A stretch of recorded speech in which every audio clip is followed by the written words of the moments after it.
From the National Football League now to college football. Quarterback news, injury news, that's front and center always following a week in the NFL.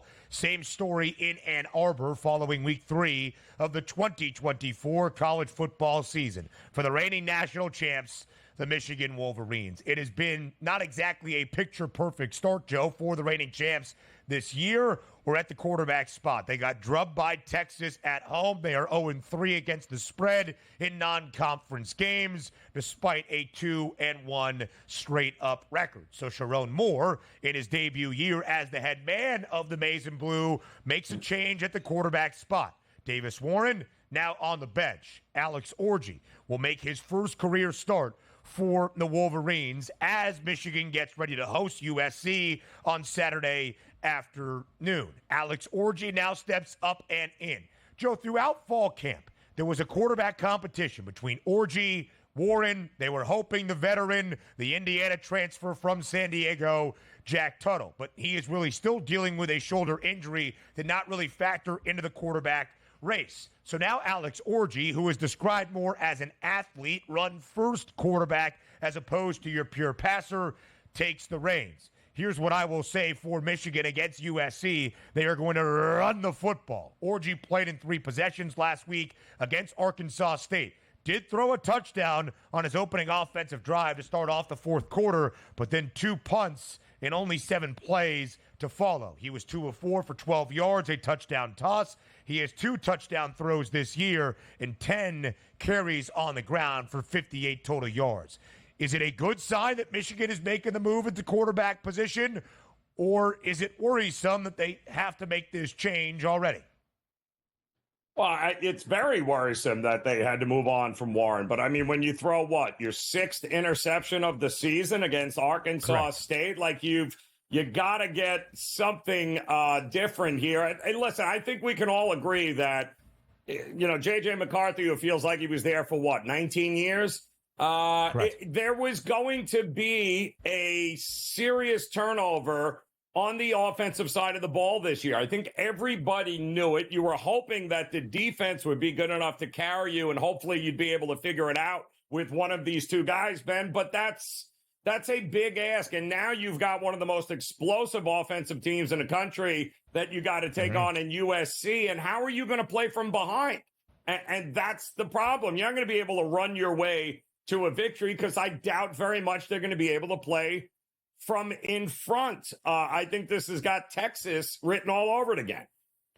Look at where you stand from this perspective. Now a 5.5-point spread in favor of USC. When this line opened up in the summer months, Southern Cal was a 9.5-point road underdog in Ann Arbor. USC, of course, now ranked 11th in the country. Michigan has moved back to number 18. So you've got a USC team that is higher ranked than the reigning national champs and now a substantial road favorite, when that was not necessarily what we expected entering this year. We thought it would be a USC team still developing with Miller Moss now as the starting quarterback and the heir apparent to Caleb Williams in year 3 under Lincoln Riley. But in fact, our questions are with Michigan.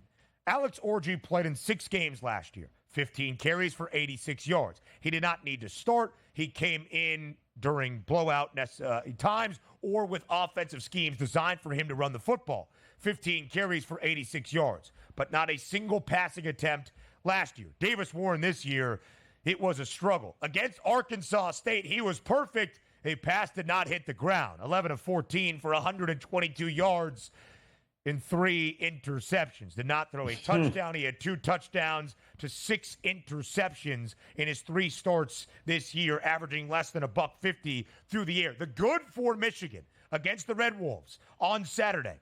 They had 301 rushing yards as a team with 3 touchdowns. Kalel Bowling's 15 carries for $153 on the ground and 2 scores. Even Donovan Edwards more than 80 yards and a touchdown. But the bad news is Arkansas State is a terrible rushing defense. USC much improved in their first 2 games on that side of the football. And Joe, when you look at the Wolverines, I think the decision to move to Alex Orji is actually a statement on this year being a disappointing one following a national championship. Look at where the market has moved on the Maize and Blue. And if the odds are correct, Michigan might be off to a 2-2 start with all 4 games inside the Big House this season. Yeah, what it sounds to me like, Ben, is that nobody's buying Michigan and the Wildcat offense they're about to roll out here and think that it's going to have any success.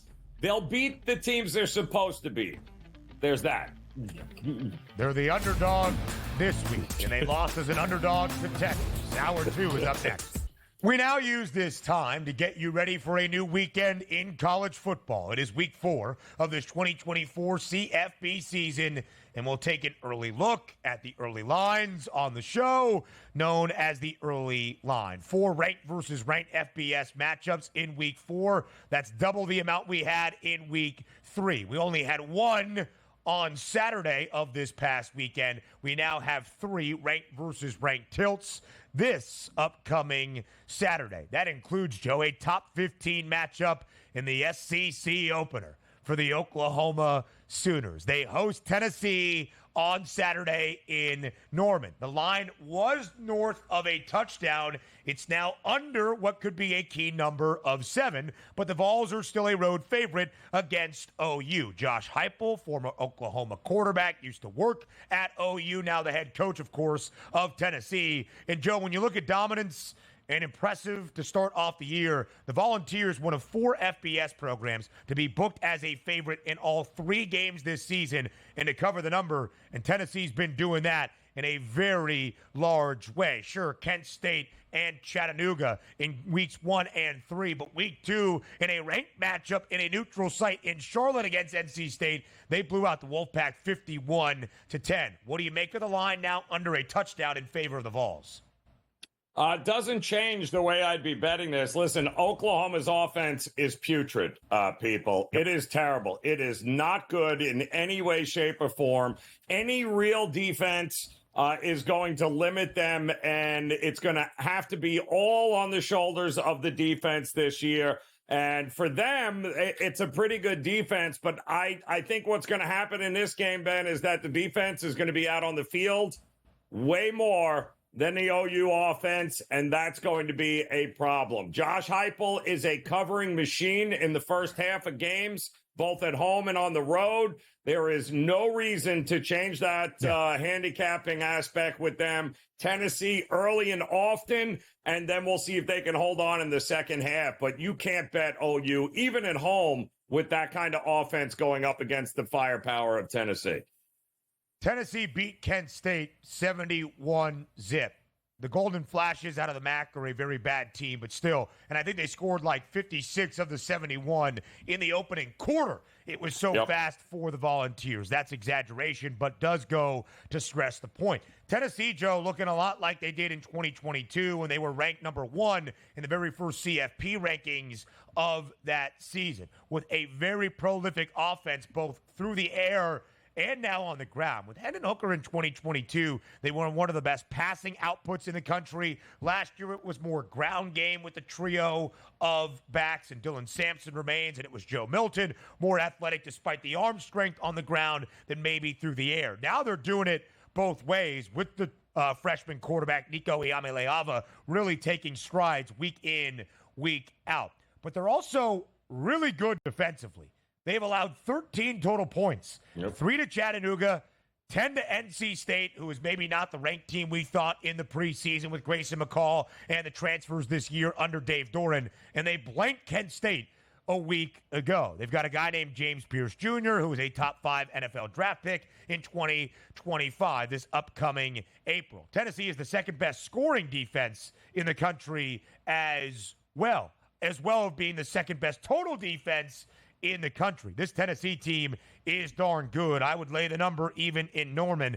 And frankly, Jackson Arnold, the freshman quarterback for Oklahoma, has been really shaky. Did have 97 yards on the ground and 2 touchdowns against Tulane last week, but we saw Tulane get run on by K-State a couple of weeks ago in New Orleans. Keep an eye then on what Dylan Sampson can do against Oklahoma on Saturday. We'll keep it in the Panhandle. We'll look at Oklahoma State. Top 15 tilt in the Big 12 opener for both of these teams. It's the Pokes, your Cowboys, Joe, taking on Utah. We see that spread now working back to the Utes We're not entirely sure what Cam Rising's prognosis is. Joe, 45 seconds here. We'll continue with this game on the other side of the break. What do you make of the early lines here for this Big 12 bash?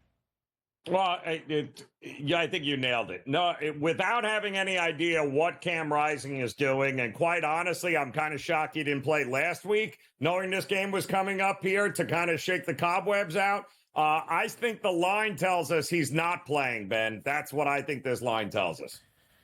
See, I'm not entirely sure. I swear when we talked about this game yesterday, it was the Cowboys laying a number at home in Stillwater, and now I think it's worked the other way. We'll get confirmation on that, and we'll talk about this matchup next with more college football on the early line. Live right here on the early line on SportsGrid, the early lines for week number 4 of this 2024 college football season. He is Joe Ranieri. I am Ben Stevens. So, Ranieri, we've been trying to diagnose what exactly is the market movement for the Big 12 bash on Saturday in Stillwater. Oklahoma State actually on FanDuel opened as a slight favorite. They are now a very slight underdog. Utah a 1.5 favorite. That would seem to believe, Joe, that regardless of where you get your numbers in the market, regardless of where it opened, starting to buy in on Utah, that Cam Rising is going to play on Saturday.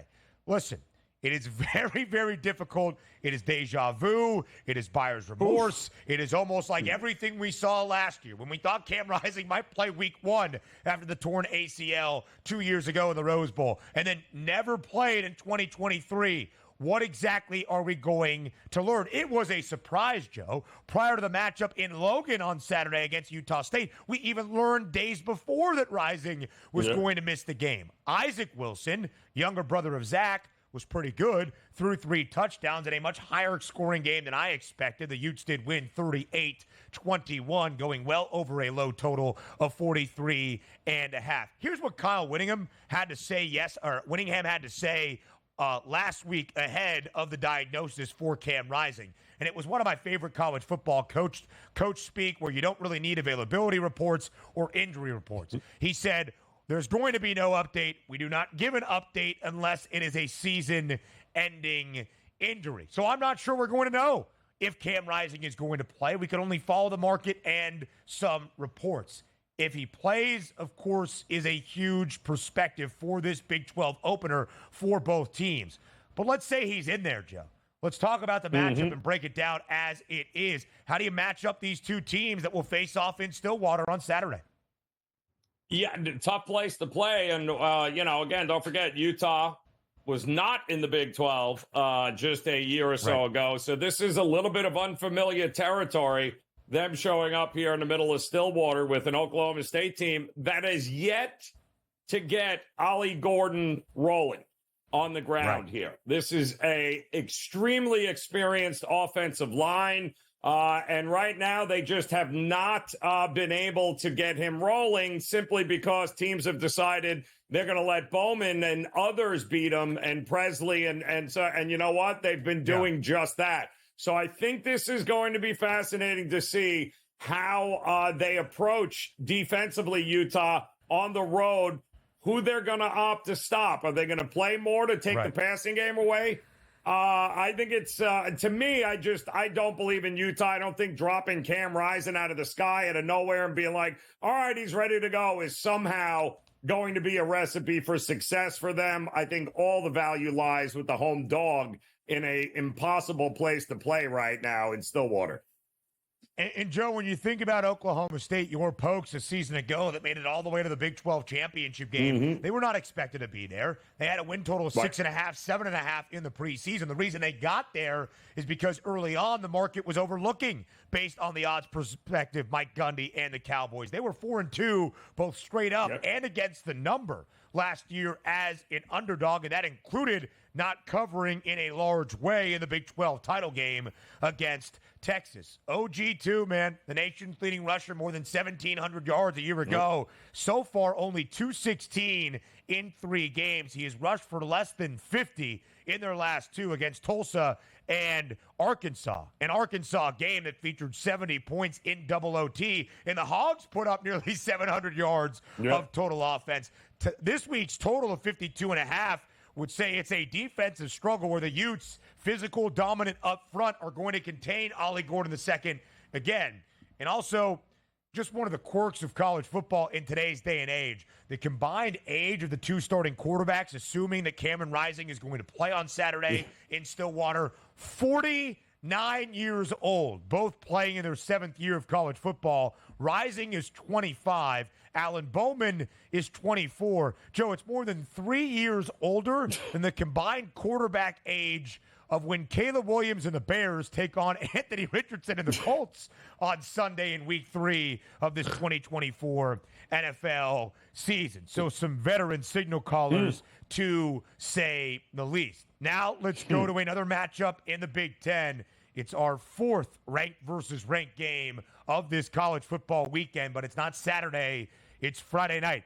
Under the lights once again inside Memorial Stadium. Nebraska has started at least in the afternoon to evening hours each and every week so far throughout the college football campaign. They're ranked 22nd. They were back in the AP top 25 with their highest ranking 2 weeks ago since 2016. Illinois, a top 25 team for the first time since 2022. So, Joe, as we go to Friday night, Nebraska now nearly a double-digit favorite, laying 9.5 against the Illini, total 43 and a hook.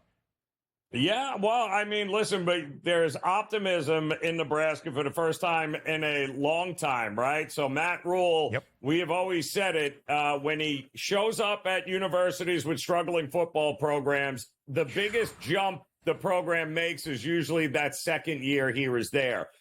Mind you, this was a team that lost 5 games last year by 1 score. Or Correct. less than 1 score.